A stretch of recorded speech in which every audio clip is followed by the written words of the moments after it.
In the 1830s, socialite Ambrose adopts his cousin Philip when he loses his parents.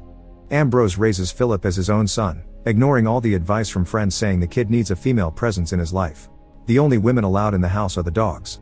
Eventually, Philip leaves to study in the city, but he quickly comes back because he doesn't enjoy books. He prefers his life at the estate.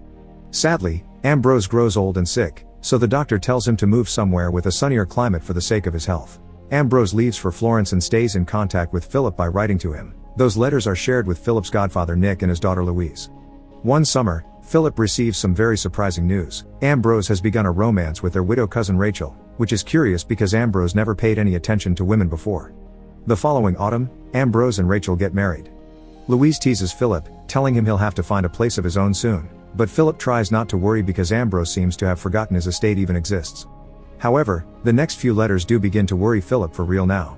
Ambrose explains he's writing when he finally manages to be away from Rachel for a few minutes, that she's always watching him like a hawk, and that Philip is the only one that he can trust anymore. It turns out Ambrose has been even sicker lately, and he's sure Rachel is the one causing it. Ambrose also thinks the doctor in charge of him is being paid by Rachel to lie, especially since he was recommended by Rachel's suspicious friend Enrico. Inside the envelope, there are words begging Philip to come to rescue Ambrose from his own wife. Philip travels to Florence, but by the time he arrives, it's too late. Ambrose has died. The house is empty and the only person there is Enrico, whom Philip immediately jumps on to demand information. Ambrose died of a tumor on his head. Doctors said it affected his brain, making him violent and paranoid. Rachel disappeared the day after the funeral with all of Ambrose's personal belongings, but she wants the Florence house to be sold. Enrico is Rachel's lawyer, offering Philip a copy of Ambrose's death certificate and his friendship with the family. However, Philip doesn't trust him, and he swears revenge on Rachel for killing his cousin. Afterward, Philip returns to the estate, where the employees are already calling him the new master.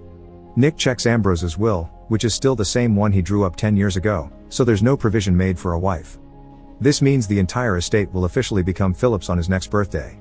Philip is surprised Ambrose hasn't put anything under Rachel's name because he's convinced she killed him for it, but Nick thinks he's imagining things. After talking to the employees and promising things will stay the same, Philip receives some news from the city. Rachel has arrived in England. He decides to invite her to stay at his house, but he won't give her Ambrose's room, since that one is his now. Instead, he fixes an old dirty room for her with the help of Louise, who offers to stay as support. She obviously has a crush on Philip, and while he may be grateful for her company, he'd rather tackle this problem alone. The day of Rachel's arrival, Philip goes horse riding to make her wait for him on purpose, even ordering the servants not to serve her dinner until he returns. However, when he comes back, he finds out all of Ambrose's belongings have already been sent to his room, and Rachel has gone to hers with all the dogs, too tired for dinner. She does invite him to visit after he's done eating though, so he does exactly that. Rachel turns out to be a beautiful young woman, and she's startled the first time she sees Philip because of how much he looks like Ambrose. The two begin chatting, and Rachel surprises Philip in many ways. She knows how to make tea and biscuits, remembers all the stories about the estate that Ambrose told her, and even makes Philip laugh with a joke. Philip finds himself getting charmed by her kindness, but when the conversation suddenly gets awkward, Rachel quickly sends him away. As days pass, Philip and Rachel spend more and more time together, going horse riding and sharing their care for Ambrose's estate. One morning, after attending mass, they have lunch with family and friends, where Louise gets jealous of how close Philip and Rachel have become. Later, Rachel teases him for it, but Philip denies having any interest in Louise, admitting instead he likes looking at Rachel better. Then, she changes the subject about her having run out of money and possibly having to teach Italian lessons to bored housewives. Philip makes a dark joke about widows pawning their wedding rings, which upsets Rachel and causes her to leave the room. The next day, Philip visits Nick to ask him to establish a monthly allowance for Rachel because it's what Ambrose would have wanted. On his way out, Louise tells Philip that Rachel has easily twisted him around her little finger. When he returns home, he finds Rachel preparing a special tea that doesn't taste very good, but it's good for one's health. However, when she learns Philip has set up an allowance for her, she gets offended. Rachel thinks this is humiliating and makes her look like she came to beg him for money when she only wants to be her own person. Philip points out she never begged and is Ambrose's heir. It's his duty to give her a good life instead of having her step down to teaching. Later that night, Rachel doesn't dine with Philip, but she does send an apology note. Philip visits her in her room and she explains she'll accept the allowance, but she'll find her own place to live. This is unacceptable to Philip, who reminds her she belongs here as Ambrose's wife. Rachel gives in and accepts to stay for a while, thanking Philip with a quick kiss before sending him away. Rachel keeps receiving mail from Enrico, which Philip decides to ignore for now. She also helps the sick employees with her special tea, which inspires Philip to do good too. During an afternoon spent horse riding, He decides to show Rachel the letter where Ambrose accused her of being his torment, but then he throws it in the fire.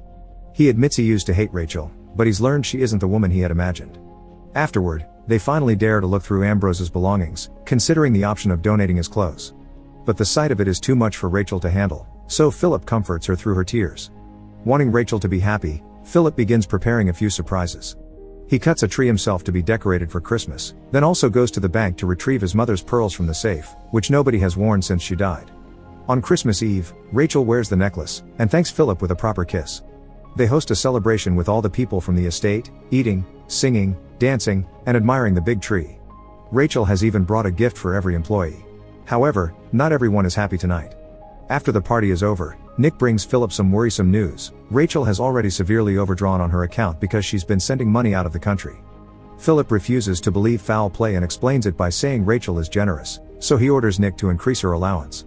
Nick isn't very happy about this and shares more information he's gathered after asking around. The duel in which Rachel's first husband died was fought over one of her lovers, because everyone in town knew about her affair since they were very loud at night. As Philip calls him out for believing gossip, Nick begins scolding him for having taken the necklace, but their argument is interrupted by Rachel. She gives the pearls back to Nick, expressing she's honored to have worn them but she doesn't need to keep them if they'll cause such tension in the family. Philip still thinks everything, including the pearls, belongs to Rachel, so she explains there's a will that Ambrose never signed. She shows it to Philip, who immediately recognizes Ambrose's handwriting and wonders why he started to write this only not to sign it. Rachel admits she had been pregnant but lost the child, and that day, their relationship began to crumble. Ambrose got sick shortly after, and Rachel felt like she was living with a stranger that hated her and wanted to hurt her. Feeling pity for her, Philip promises she'll always have a place in the estate. The next day, Philip brings the will to the bank so he can prepare things for his incoming birthday. As soon as he can legally dispose of his wealth, Philip wants most of it to go to Rachel. The banker thinks this is a dangerous and rushed decision, but since Philip won't change his mind, he at least convinces him to add a clause that states the wealth will go back to Philip if Rachel remarries. After picking up some flowers, Philip returns home only to find Enrico has come to visit Rachel. Now Philip must watch them spend time together, chatting in Italian and constantly touching hands. Rachel notices Philip's jealousy and clarifies Enrico is an old friend so they have a lot to talk about, but at least he'll be leaving soon. When the new will is ready, Philip picks it up from the bank together with all of his mother's jewelry. As Philip's guardian, Nick needs to sign the will as well, and he does so after failing to convince Philip that this is a terrible idea.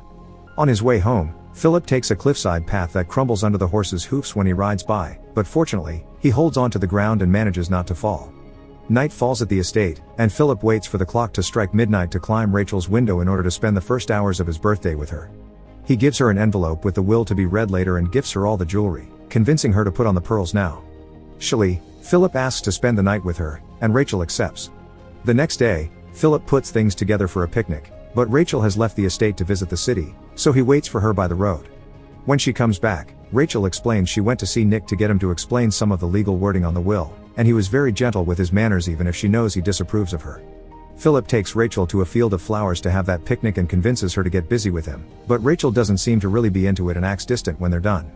Later, while getting ready for his birthday dinner, Philip is sent some of Rachel's special tea, which he drinks with gusto. During the meal, Philip has an awful headache with visions, but he concentrates on his family to announce he'll be marrying Rachel. However, Rachel doesn't know what he's talking about and feels shame in front of everyone. After Nick and Louise are gone, Rachel explains to Philip that she only accepted to get busy with him twice to thank him for the jewelry and the will, not because she returns his feelings.